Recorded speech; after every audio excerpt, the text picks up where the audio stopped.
Well, let's talk to someone who experienced Irma's fury firsthand, and he's not a journalist.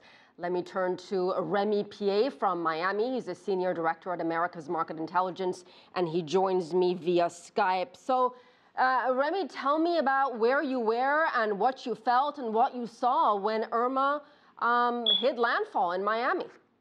Well, basically, right now I experienced it in Coral Gables, which is a fairly protected area in Miami. But you had a series of different areas in Miami that had to be evacuated and experienced high levels of flooding. The situation right now in Miami is that we avoided the worst for different reasons. First of all, because the hurricane struck when it was Category 3, was scheduled to be a Category 5. And also it took a last-minute turn towards the west side of Florida and the Keys. And unfortunately for people in the Florida Keys and in the Tampa area, they were maybe less prepared than we were here in Miami. Now, the issue that you're facing is that, you mentioned a few islands in the Caribbean, such as St. Martin and St. Barth. They also are now experiencing the arrival of Hurricane Jose right now. And the big topic is why do we have an occurrence of more and more hurricanes over the last few years? And there's the decrease of the El Nino last year, but also an increase of effects of climate change. And people keep failing to acknowledge the importance of the increased temperature of the ocean, and that creates more and more hurricanes in the region. Let me ask you about your situation. First of all, do you have power? If you are on Skype with us, I'm assuming your computer is working and you're one of the few who actually has power. Or are you on a generator? Yeah, we're very lucky here. We're one of the part of the 20% of the Miami-Dade County that got electricity back just a few hours ago.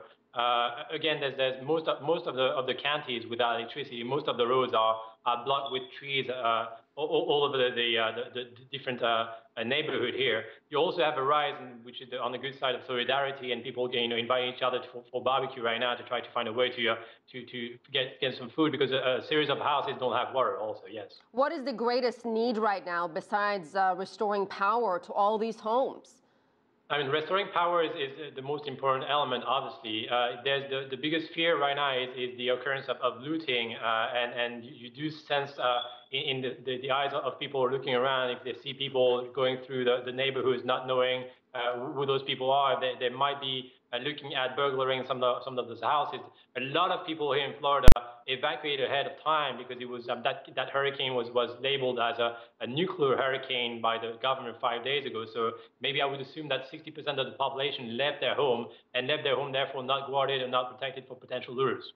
Remi Piet, we're certainly glad you're okay and your home is okay. Thank you so much for talking to us.